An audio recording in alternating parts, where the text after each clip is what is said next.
त्वमेव माता च पिता त्वमेव त्वमेव बन्धु च सखा त्वमेव त्वमेव विद्या द्रविणं त्वमेव त्वमेव सर्वं मम देव देव। ॐ अज्ञानतिमिरन्धस्य ज्ञानञ्जनशलाकया चक्षुरुन्मिलितं येन तस्मै श्रीगुरुवे नमः। नमो विष्णुपदाय कृष्णपृष्ठाय भूतले श्रीमते भक्तिवेदान्त स्वामिनिति नामिने। नमस्ते सरस्वती देवी गौरवाणी प्रचारिणे निर्विशेष शून्यवादी पाश्चात्य देश तारिणे। जय श्री कृष्ण चैतन्य प्रभु नित्यानंद श्री अद्वैत गदाधर श्रीवासादि गौर भक्त वृंद। हरे कृष्णा कृष्ण कृष्ण हरे हरे हरे राम राम राम हरे हरे। हरे कृष्णा। सभी भक्तों का स्वागत है आज का रामायण का कक्षा में। तो हम लोग स्टार्ट करते हैं। अपने दिव्य रथ पर सवार होकर रावण आकाश में विचरण करते हुए एक धधकते धूमकेतु के समान प्रकट हुआ। रावण, उसका काला शरीर तेजस्वी आभा से जगमगा रहा था। उसके 10 सिरों से निकली लाल आंखें नीचे पर्वतों को घूरती हुई आगे बढ़ रही थी। उसके विशाल शरीर से लटकती उसकी 20 शक्तिशाली भुजाएं 5 फन वाले सर्पों के समान प्रतीत हो रही थी।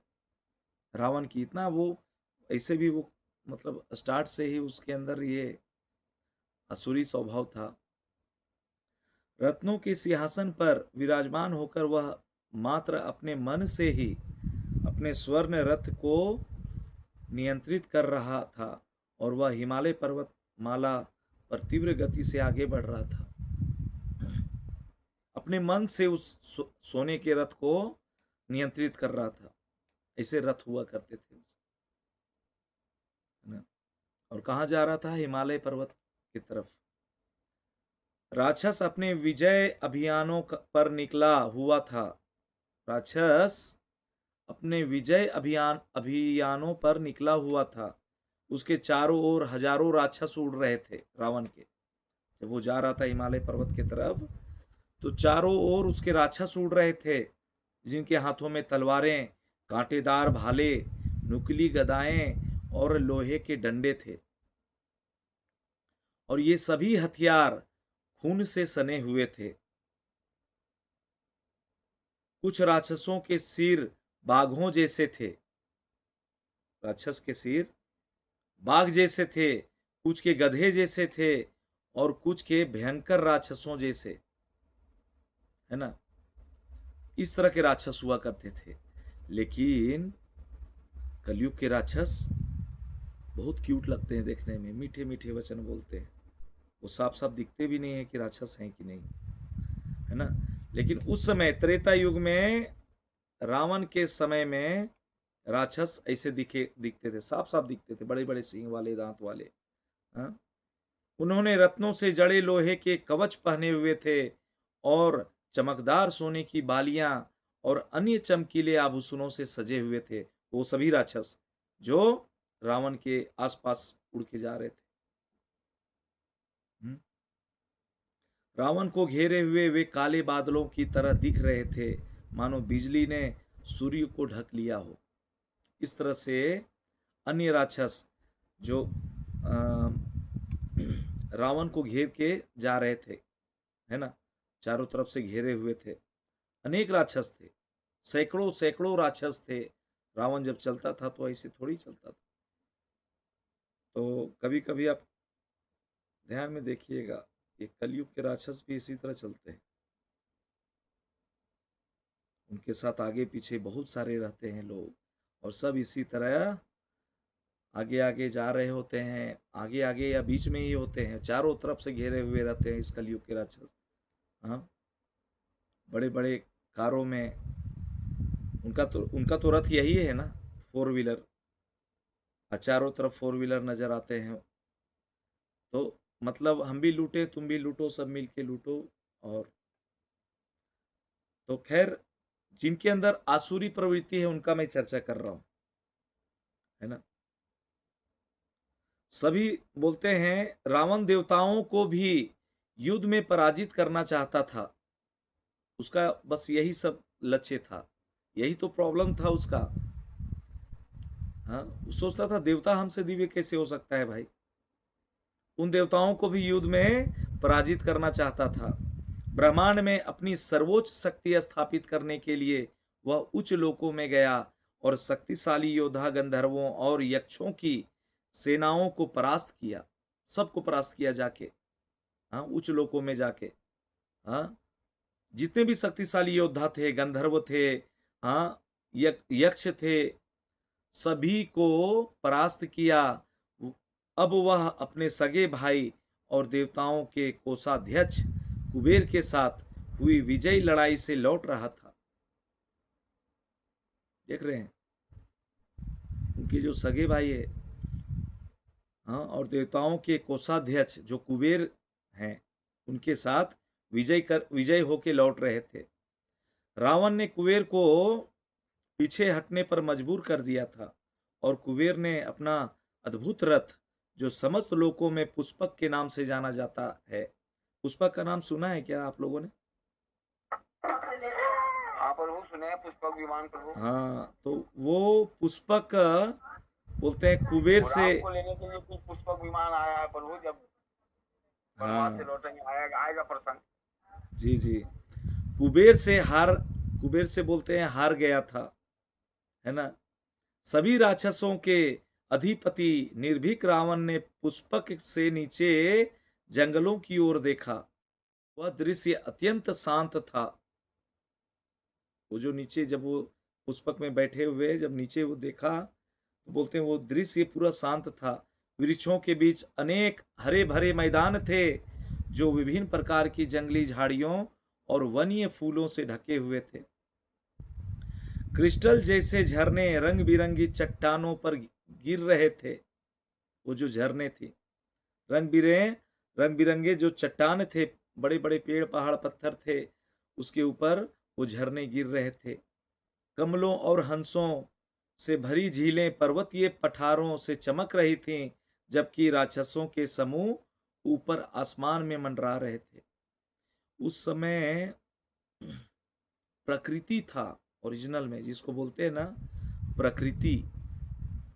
हाँ, सब कुछ अपने आप था। आज के समय में हम लोग देखते हैं बड़े बड़े मॉल में, बड़े बड़े मतलब पार्क वगैरह में इसको सजाते हैं लोग। एक डुप्लीकेट हंस बनाते हैं, डुप्लीकेट ऐसा कुछ तालाब बनाते हैं, उसको सजाते हैं डुप्लीकेट पेड़ पौधों से। वो ऑटोमेटिक था। ये रावण वहां पे देख रहा था। कभी कभी राक्षस उन ऊंचे पर्वतों में निवास करने वाले तपस्वी ब्राह्मणों, ऋषियों के समूहों को तपस्या करते और देवताओं की पूजा करते हुए देखते थे। राक्षस लोग उन तपस्वियों को, ऋषियों को वो देखते थे कि ये लोग सभी पूजा पाठ करते हैं। वे ऋषियों द्वारा प्रज्वलित यज्ञ की अग्नि से वृक्षों के बीच से उठाते धुएं के स्तंभों को देखते थे। अपनी जादूगरी की शक्ति का प्रयोग करते हुए राक्षस भारी मात्रा में रक्त, मल और मूत्र गिराकर यज्ञ को अपवित्र कर देते थे। ये प्रॉब्लम था। राक्षस लोग मतलब जो भी किसी को मार के खाते थे, किसी भी जीव का, जानवर हो मनुष्य हो, उसके खून को रखते थे। हाँ, बोलते हैं रक्त हो गया, बोलते हैं मल मूत्र हो गया। हाँ, और मतलब ये सब चीजें यज्ञ में जाके गिरा देते थे। जब ये लोग यज्ञ करते थे तो यज्ञ नहीं करने देते थे। फिर भी वे बड़े बड़े पत्थर और धधकते अंगारे फेंकते ध्यानमग्न बैठे ऋषियों को कुचलकर जला देते थे। जो ऋषि लोग वहां पे तपस्या करते थे, भजन कीर्तन किया करते थे, उनको इस तरह से ये राक्षस लोग जला दिया करते थे। मतलब करने नहीं देते थे भजन क्रिया ये सब, है ना। अंत में राक्षस स्वयं दहाड़ते और गरजते हुए नीचे उतरते थे। वे ऋषियों के शरीरों को चीर फाड़ कर उनका रक्त पीते और उनका मांस खाते थे। है ना। जैसे आज के राक्षसों को,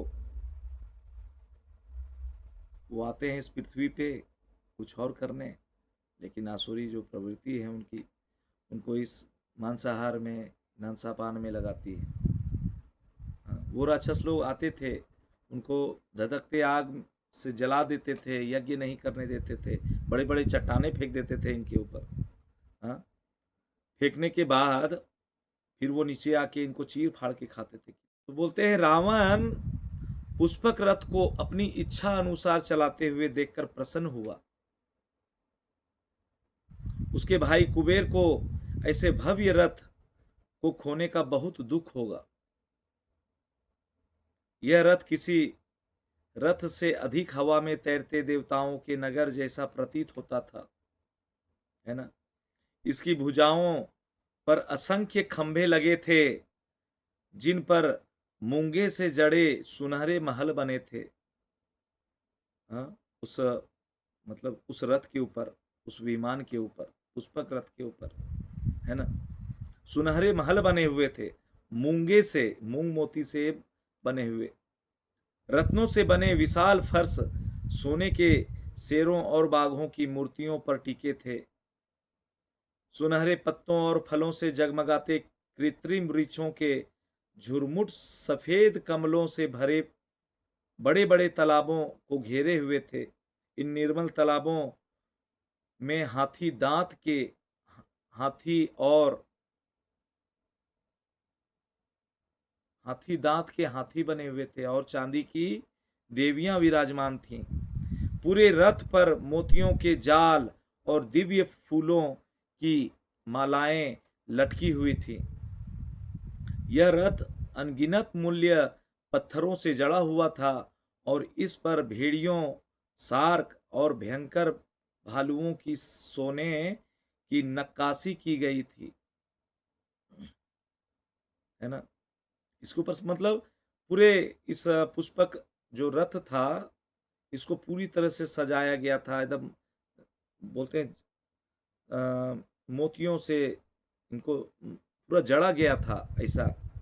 आकाश में विचरण करते हुए यह रथ दिव्य संगीत और पारिजात फूल की सुगंध बिखेर रहा था, जो केवल देवताओं को ही ज्ञात थी और किसी को नहीं, है ना।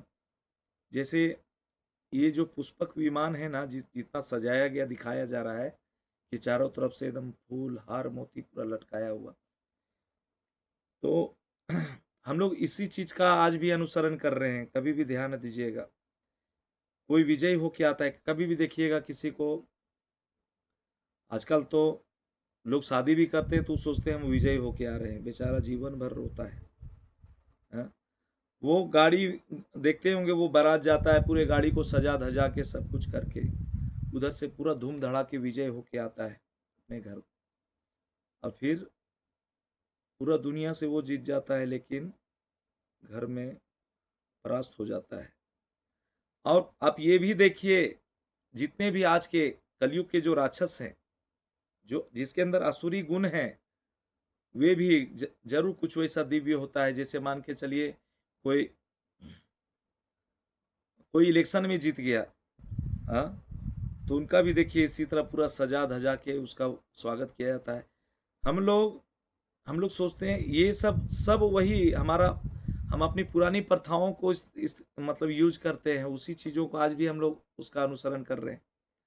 इन चीज़ों को हमें समझना होगा, ये सजावट धजावट ये सब होता था उन्हीं चीज़ों को देख के। बोलते रावण ने राक्षसों को आकाश में प्रतीक्षा करने का आदेश देकर, राक्षसों को, ये जो रावण है, अपने राक्षसों को आकाश में प्रतीक्षा करने का आदेश देकर स्वयं रथ से उठकर पृथ्वी पर अवतरित हुए। धन्य हो रावण। हाँ, उनको बोले आप आकाश में ही रहो, और ये पृथ्वी पे उतरे। उन्होंने देखा कि एक युवती जंगली फूलों से घिरी हुई मुलायम घास के समतल मैदान पर बैठी है। जैसे ही रावण उतरा पृथ्वी पे, देखिए आसुरिक गुण क्या होते हैं। उनको सबसे पहले एक सुंदर स्त्री दिखी, जो बोलते फूलों से घिरी हुई थी, मुलायम घास के समतल मैदान में बैठी हुई थी। वह सुनहरी सुंदरता से दमक रही थी। उसके अंग अत्यंत सुगठित थे और बोलते हैं वो बहुत मतलब खूबसूरत लग रही थी। ऐसा बहुत सुंदर वस्त्र पहनी हुई थी। उनके घने बाल थे, नयन थे, मतलब इस तरह से पूरा इसमें वर्णन किया गया है। हाँ? रावण का मन काम वासना से भर गया उस स्त्री को देख के। यह युवती कौन थी, बता सकते हैं? कोई बताइए, ये युवती कौन थी? युवती से प्रभु शायद सीता को देखता होगा प्रभु। नहीं, सीता तो अभी उसको मिली ही नहीं। अभी तो सीता का जन्म भी नहीं हुआ। अच्छा, अभी तो उतर रहा है ना। अभी तो ये पुष्पक विमान से नीचे उतरा है। इतने सुन कौन कौन? उसकी पत्नी होगी? नहीं, उसकी पत्नी भी नहीं थी। ये जो रामायण है ना, मेरे को बहुत शॉर्ट में है ये रामायण। मेरे को बहुत ये लगा, बहुत मतलब आसानी से पूरा रामायण पढ़ समझा जा सकता है। बोलते हैं इतने सुनसान स्थान पर वह क्या कर रही थी? वहां पे चारों तरफ कुछ नहीं है, वो इतनी सुंदर युवती और इतने सुनसान जगह पर क्या कर रही? उसका कोई रक्षक था? खैर छोड़ो, यह जल्द ही इसका सामना कर लेगा। जंगल ऐसी युवती के लिए उपयुक्त स्थान नहीं था। इतने सुनसान जगह में ऐसे भी किसी भी स्त्री को सुनसान जगह में, सुनसान एरिया में अकेले कभी नहीं जाना चाहिए, है ना। कभी भी किसी भी स्त्री को ये पता होना चाहिए कि उसको कहाँ बैठना है, कहाँ उठना है, कहाँ किस मार्ग में उसको चलना है, नहीं चलना है। हमेशा उसको अपनी परिजनों के साथ होना चाहिए। किसी भी स्त्री को अकेले कभी कहीं मतलब इस तरह से घूमने फिरने या यात्रा वगैरह ये सब कभी नहीं जाना चाहिए, है ना। जंगल ऐसी युवती के लिए उपयुक्त स्थान नहीं था। वह उसकी अन्य संगिनियों में एक उत्तम साथी बनेगी। अपनी रहस्यमयी शक्ति से रावण ने मानव रूप धारण किया।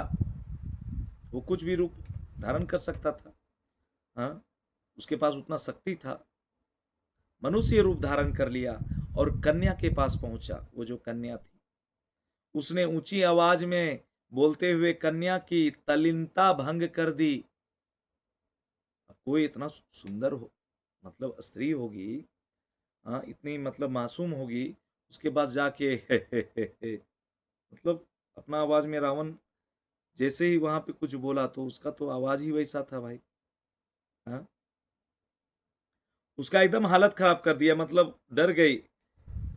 बोलती रावण बोलते हैं, हे सबसे सुंदर कन्या, सबसे सुंदर। देखिए, ये है राक्षसी, ये है आसुरी गुण। कलयुग में भी लोग इसी तरह करते हैं। जो भी माँ बहन होंगी क्लास में, ध्यानपूर्वक सुनिएगा। कलयुग के लोग भी इसी तरह करते हैं। आपको बोलेंगे, आप बहुत सुंदर बोलती हैं, आपका आवाज इतना मधुर है, आप बहुत सुंदर हो, आपका वस्त्र बहुत सुंदर है, मतलब कुछ भी बोल के, जैसे रावण यहाँ पे कर रहा है। क्या बोल रहा है कि हे सबसे सुंदर कन्या, तुम कौन हो, है ना। इस एकांत क्षेत्र में तपस्या क्यों कर रही हो? तुम किसकी हो? किस सौभाग्यशाली पुरुष को तुम अपनी पत्नी के रूप में मिली हो? ये इस तरह से इस कलयुग में जो अब्दुल बने फिरते हैं ना गली गली में,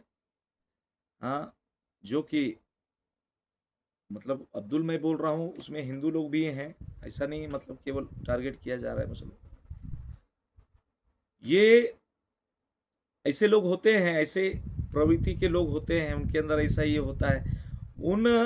वो किसी भी सुंदर स्त्री को देख के, लड़की को देख के, वो उसको उसी तरह प्रेम करते हैं, उसी तरह उससे पहला मुलाकात, पहला वचन यही होता है कि आप बहुत अच्छी हैं, की आवाज़ बहुत सुंदर है, हे। फिर उसके बाद तो मत पूछिए, कन्या तो फिर पिघल गई। उस स्त्री का जो बोलते हैं ना, हृदय बहुत कोमल होता है। उनका कोई थोड़ा-सा तारीफ़ कर दे, बस उसको पता नहीं चल पाता है कि आखिर इसका लक्ष्य क्या है? ये क्या करने आया है मेरे पास? क्या चाहता है? कुछ नहीं सोचती है, बस अपने बड़प्पन में मस्त होती है। तो इन चीज़ों को समझा जाए, है ना? बहुत कुछ समझना है रामायण से हमको, केवल कथा नहीं सुनना है।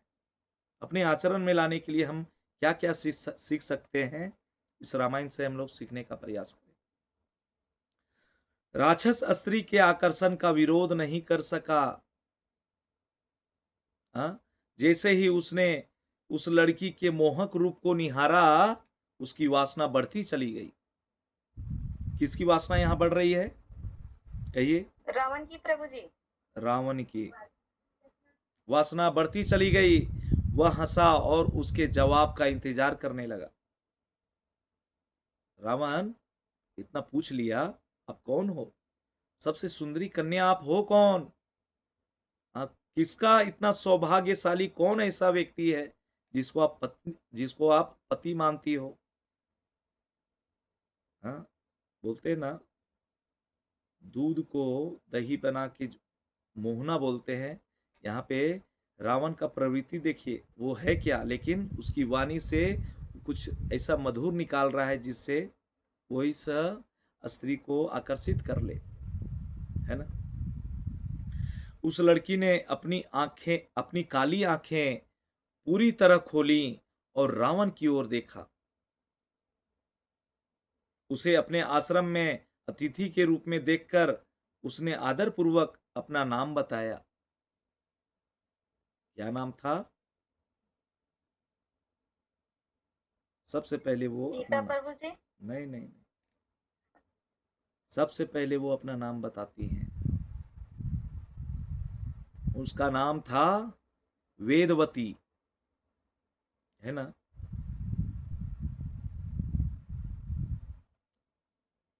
क्या नाम था? वेदवती। वेदवती, जो एक शक्तिशाली ऋषि की पुत्री थी, जो स्वयं देवताओं के गुरु बृहस्पति के पुत्र थे।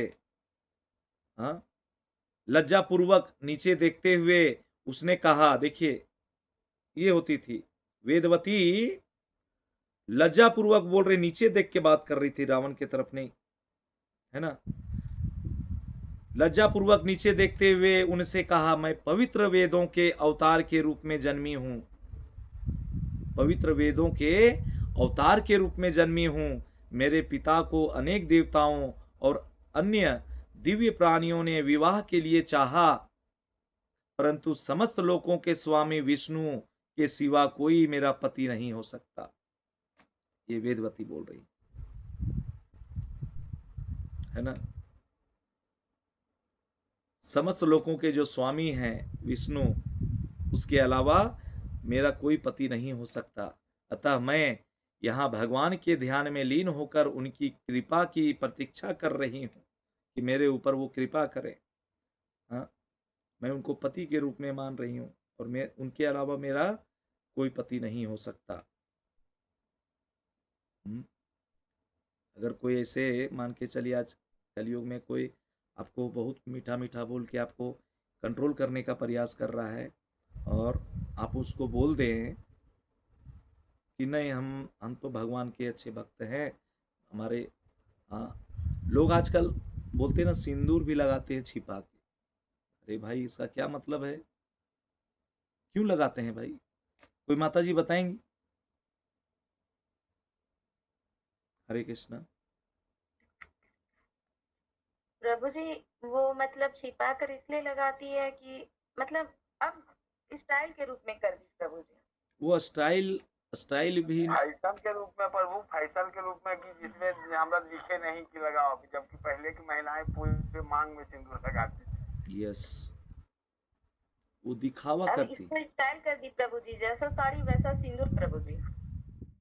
तो ये जो छिपा के लगाने वाला जो सिस्टम है ना, वो दुनिया को दिखाना चाहती है, हाँ, कि अभी हम शादीशुदा नहीं है। आप लोग हमको देखो, मतलब इस तरह से कहने का मतलब है कि ये चीज पता होगा सभी को। बोलते हैं वेदवती ने हजारों वर्षों तक ध्यान किया, उनका शरीर देवताओं के समान न तो बूढ़ा हुआ, न ही उसे किसी पोषण की आवश्यकता हुई। वेदवती को हजारों वर्षों तक वो ध्यान किया भगवान का। हाँ, आप सोचिए, वो था त्रेता युग। उस समय उनकी तपस्या की वजह से बोलते हैं देवताओं के समान न तो उनका शरीर बूढ़ा हुआ और न ही उसे किसी पोषण की आवश्यकता पड़ी। वे अपनी अंतरात्मा से रावण को और उसके इरादों को समझ सकती थी, है ना। अपनी अंतरात्मा से तपस्या कर रही हैं भाई, भक्ति कर रही है, भजन कर रही हैं। एक चीज जान जाइए, जो भगवान के भक्त होते हैं ना, स्त्री हो या पुरुष हो, उनके दिमाग जो शास्त्र पढ़ते हैं, उनका दिमाग एडवांस चलता है। ये मत सोचिए कभी कि शास्त्र पढ़ के लोग साधु हो जाता है। अरे साधु होता है ज्ञान से। इन चीजों को समझने का जरूरत है। लोग पता नहीं क्या क्या समझ लेते हैं आज के समय। जब ज्ञान होता है तो उसको कोई मूर्ख नहीं बना सकता है, इतना जान लीजिए।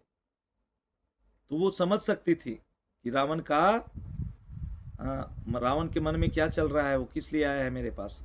कोमल स्वर में उन्होंने कहा, वेदवती ने कहा कि केवल विष्णु ही उनके पति हो सकते हैं। मेरे पति केवल विष्णु ही हो सकते हैं।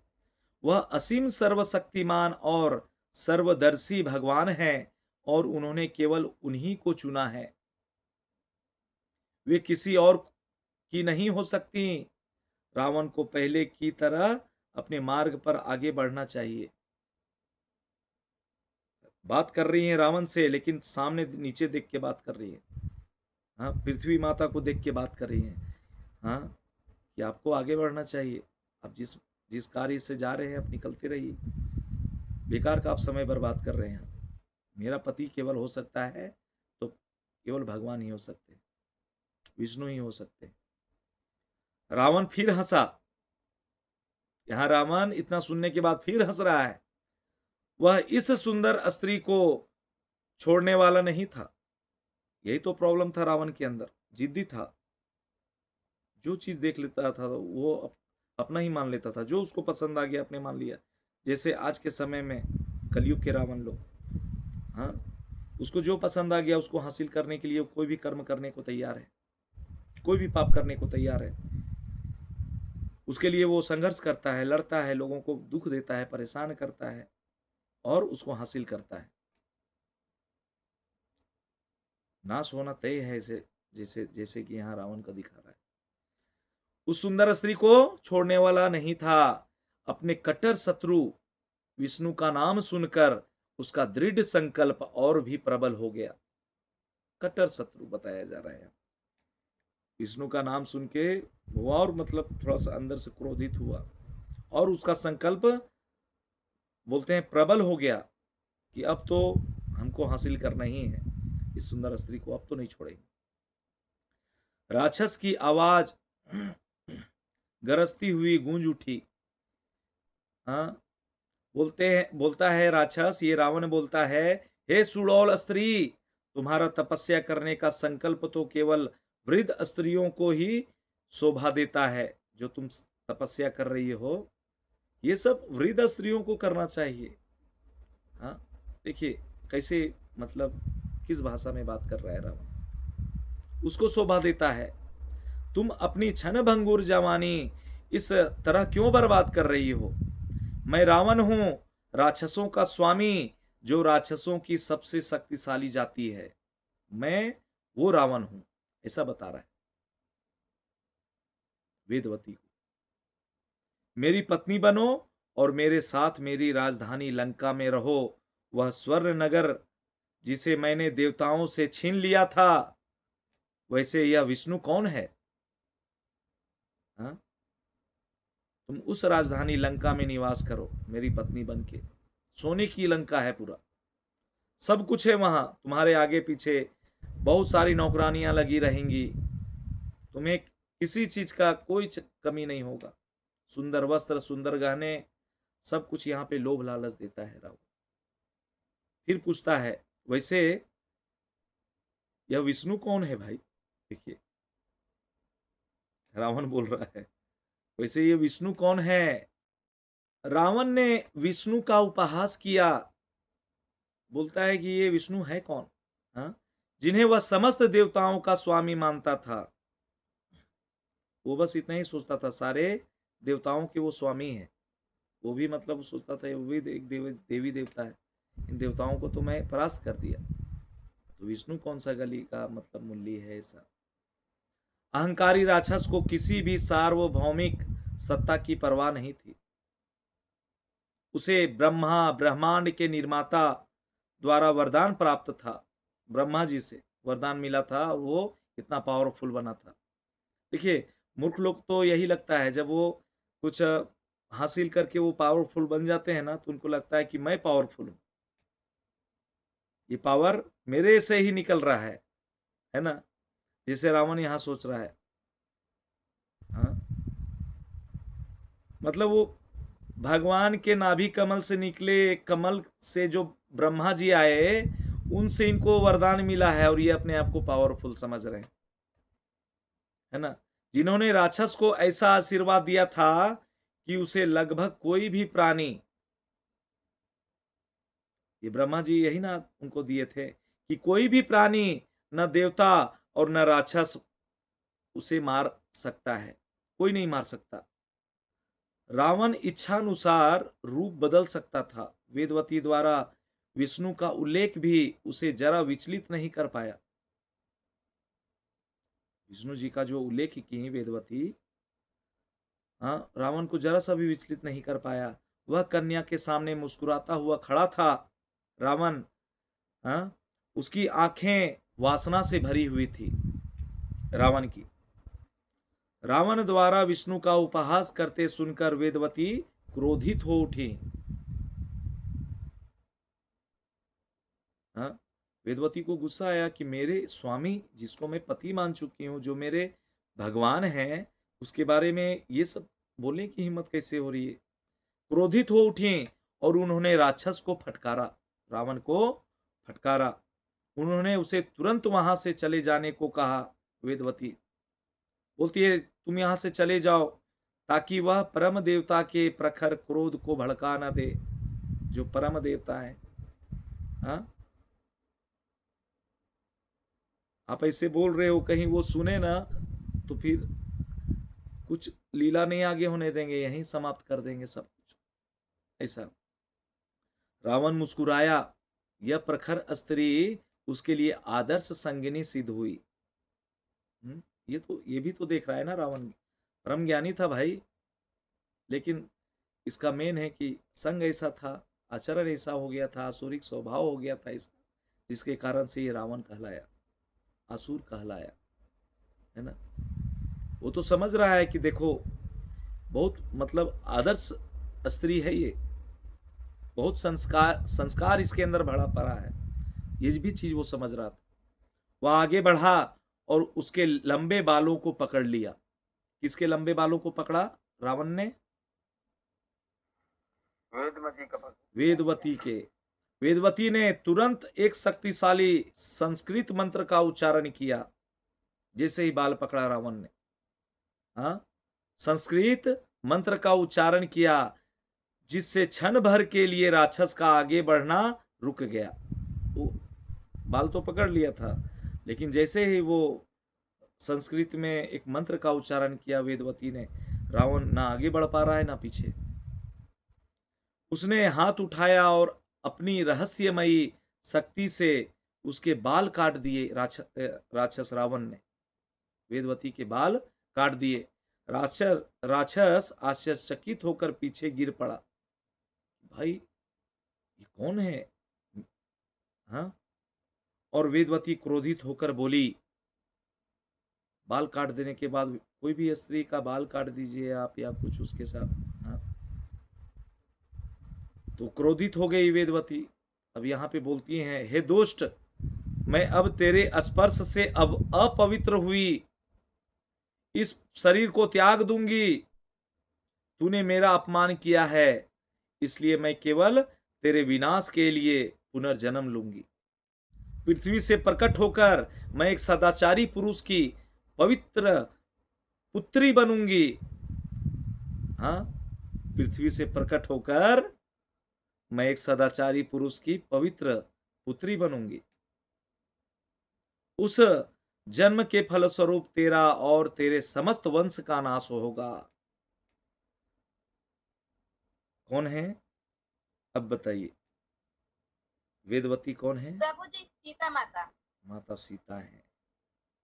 वो जो अब जन्म लेने, जो यहाँ पे रावण को श्राप दे रही हैं, क्योंकि जब स्वयं वेदवती यहाँ पे भगवान को अपने पति के रूप में स्वीकार कर लिया था और उसी का तपस्या में लगी हुई थी, तो आप समझ सकते हैं ना, कोई आता है दुष्ट व्यक्ति, उनको डिस्टर्ब करता है तपस्या में और उसका तपस्या को भंग करता है, तो अंतिम इच्छा थी वेदवती की कि मैं विष्णु की पत्नी बनूं। और फिर वो बोल के जाती हैं कि मैं फिर से आऊंगी, है ना। वेदवती ने अपनी आंखें बंद कर लीं और विष्णु का ध्यान लगाया, मानो उन्हें अपने हृदय में समाहित कर लिया हो। हाँ, इस तरह से ध्यान लगाया कि भगवान के हृदय में वो समाहित हो गई हैं। इस तरह से ध्यान किया भगवान को। रावण के सामने ही उसने अपने भीतर से अग्नि का आह्वान किया। रावण के सामने खड़े खड़े अग्नि का आह्वान किया। उसका शरीर तुरंत ही ज्वालाओं से भस्म हो गया वेदवती के, और कुछ ही क्षणों में रावण उसकी राख को निहारता रह गया। उठान लिया था कि इसको तो मैं अब इसको लेके ही जाऊंगा, लेकिन अब उसको क्या सामने दिख रहा है? क्या दिख रहा है सामने? राख प्रभु जी। केवल राख मिल रहा है ना। वेदवती के शब्दों से स्तब्ध होकर निराश राक्षस अपने रथ पर सवार हुआ और अपने मार्ग पर चल पड़ा। कुछ नहीं मिला उसको यहाँ, है ना। वेदवती अपने शरीर को वहीं पे त्याग दी और फिर राख राख हो गई। रावण को यहाँ कुछ नहीं मिला। हरे कृष्णा। तो इसके आगे आप लोगों को सुनना है, तो आप लोग याद रखें कि इस क्लास को आप ज्वाइन कीजिएगा शुक्रवार शनिवार, है ना। शुक्रवार शनिवार को फिर से इस रामायण के आगे के जो पंक्ति हैं इसको हम लोग पढ़ेंगे और जानेंगे कि फिर रावण कहाँ गया और कैसे वो जो वेदवती हैं अपने शरीर त्यागने के पश्चात, हाँ, वो किस रूप में आती हैं, किनके पुत्री बनती हैं। इस तरह से हम लोग आगे बहुत कुछ जानने वाले हैं। हरे कृष्णा। वांछा कल्पतरुभ्यश्च कृपा सिंधुभ्य एव च पतितानां पावनेभ्यो वैष्णवेभ्यो नमो नमः। अनंत कोटि वैष्णव वृंद की जय। जगत गुरु शैल प्रभुपाद की जय। निताई गौर प्रेमानंदे। हरि हरि बोल। सभी भक्तों को जय सिया राम, सभी को जय जगन्नाथ, सभी को हरे कृष्ण, सभी को धन्यवाद।